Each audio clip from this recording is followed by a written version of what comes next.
महादेव। मैं प्रीतम शर्मा। आज से हम ज्योतिष की शुरुआत करने जा रहे हैं।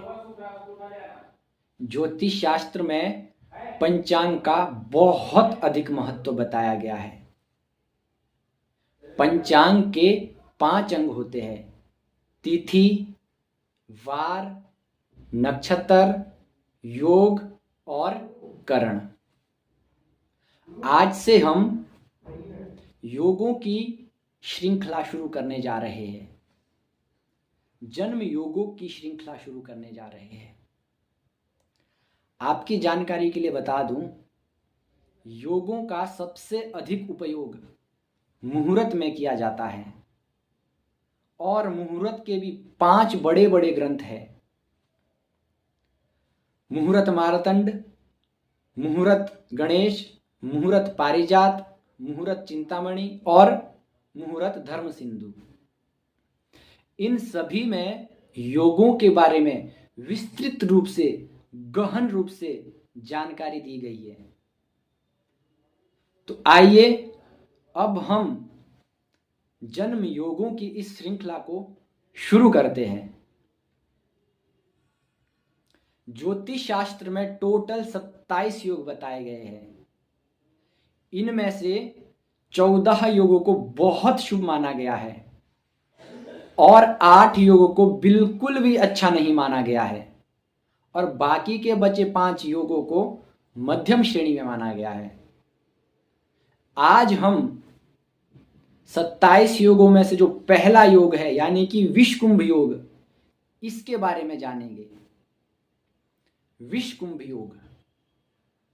जब हम विषकुंभ योग का विश्लेषण करते हैं तो हमें समझ में आता है कि विषकुंभ यानी कि विष से भरा हुआ घड़ा,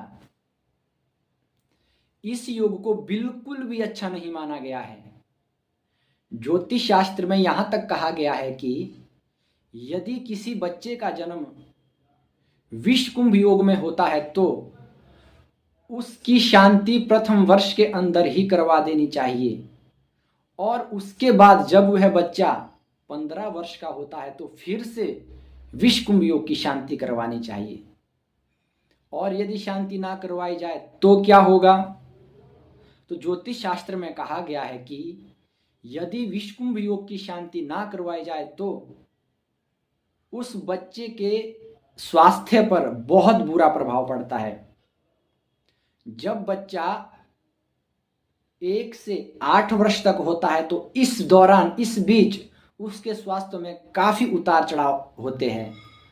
वह बार बार बीमार होने लगता है और जब वह बच्चा 12 वर्ष का हो जाता है उसके बाद उसकी पढ़ाई में बहुत सारे विघ्न आने लग जाते हैं। उसकी पढ़ाई रुक सकती है।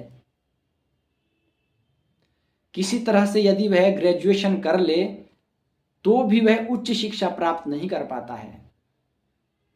बहुत ज्यादा मेहनत करने पर भी उस बच्चे को उस मेहनत का फल नहीं मिलता है।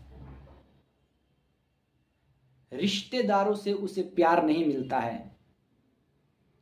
इसीलिए विषकुंभ योग की शांति करवाने के लिए कहा जाता है। तो आइए और गहराई के साथ विषकुंभ योग के बारे में जानते हैं। ज्योतिष शास्त्र में टोटल 27 योग बताए गए हैं। यहाँ पर आप देख सकते हैं, यह पूरे 27 योग लिखे गए हैं। मैं आपको पढ़ करके सुना देता हूँ। पहला है विषकुंभ, दूसरा है प्रीति, फिर आयुष्यमान, सौभाग्य, शोभन, अतिगंड, सुकर्म, धृति, शूल, गंड, वृद्धि, ध्रुव, व्याघात, हर्षण, वज्र, सिद्धि, व्यतिपात, वरीयान, परिघ, शिव, सिद्ध, साध्य, शुभ, शुक्ल, ब्रह्म, ऐन्द्र और वैधृति। 27 नंबर का वैधृति योग। यह 27 योग ज्योतिष शास्त्र में बताए गए हैं।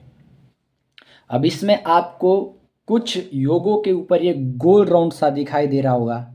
विषकुंभ के ऊपर, अतिगंड के ऊपर, धृति के ऊपर, शूल, गंड, व्याघात, व्यतिपात, परिघ और वैधृति। इसका क्या मतलब है? जितने भी ये गोल राउंड वाले योग है, इन योगों को बिल्कुल भी अच्छा नहीं माना गया है।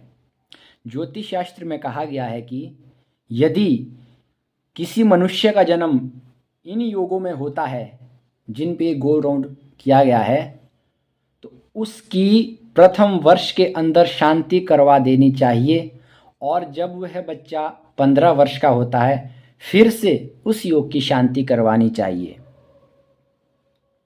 तो आइए आज हम विषकुंभ योग के बारे में और विस्तृत रूप से जानते हैं।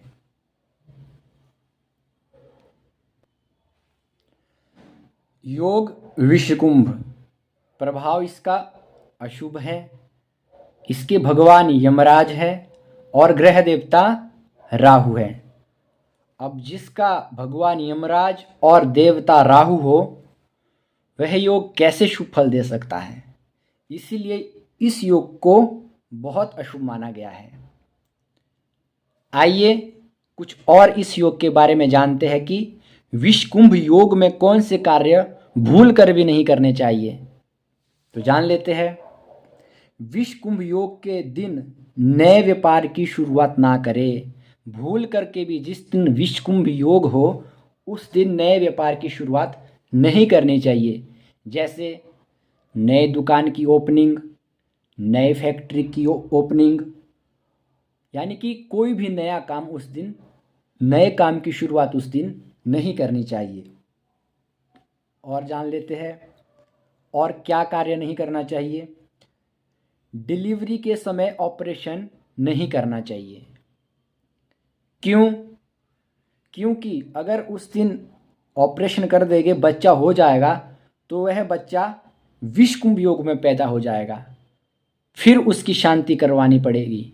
इसलिए उस दिन कोई भी ऑपरेशन नहीं करवाए। और देख लेते हैं, घर के वास्तु में या विवाह के मुहूर्त में यदि उस दिन विषकुंभ योग हो तो उस दिन उस वास्तु को या उस विवाह को टाल देना चाहिए, या फिर उस दिन विषकुंभ की शांति भी करवानी चाहिए, उसकी पूजा करनी चाहिए। तो प्रिय दर्शकों, विषकुंभ योग को बिल्कुल भी अच्छा नहीं माना गया है। इसीलिए इसकी शांति करवाने को कहा जाता है। और इसकी शांति कब करवानी चाहिए? जिस दिन विषकुंभ योग हो उसी दिन इसकी शांति करवानी चाहिए। और इसकी शांति घर पर बिल्कुल भी नहीं करवानी चाहिए। घर से लगभग 5-10 किलोमीटर दूर किसी शिव मंदिर में या किसी भगवती के मंदिर में करवानी चाहिए, और किसी विद्वान ब्राह्मण के द्वारा ही इसकी शांति करवानी चाहिए। प्रिय दर्शकों, विषकुंभ योग के कुछ और प्रभाव भी है, उसे भी जान लेते हैं। मानसागरी में बताया गया है कि विषकुंभ जातो मनुजो रूपवान भाग्यवान भवेत, नानालंकार संपूर्णो महाबुद्धिर विशारदः। अर्थात जिस किसी मनुष्य का जन्म विषकुंभ योग में होता है वह रूपवान, भाग्यवान, नाना अलंकारों से विभूषित, बुद्धिमान और पंडित होता है। लेकिन कब? जब विषकुंभ योग की शांति करवाई जाए। ऐसा देखा गया है कि विषकुंभ योग में जन्म लेने वाला बच्चा प्रतिभाशाली, गुणवान, मेहनती होने के बावजूद भी उसको वह मुकाम नहीं मिलता है, उसको वह पद नहीं मिलता है जिसका वह हकदार होता है। इसीलिए विषकुंभ योग की शांति करवाने के लिए कहा जाता है। आपका जन्म किस योग में हुआ है, कमेंट कर करके बताएं। तो प्रिय दर्शकों, यदि आपका कोई भी प्रश्न हो तो आप कमेंट करके पूछ सकते हैं।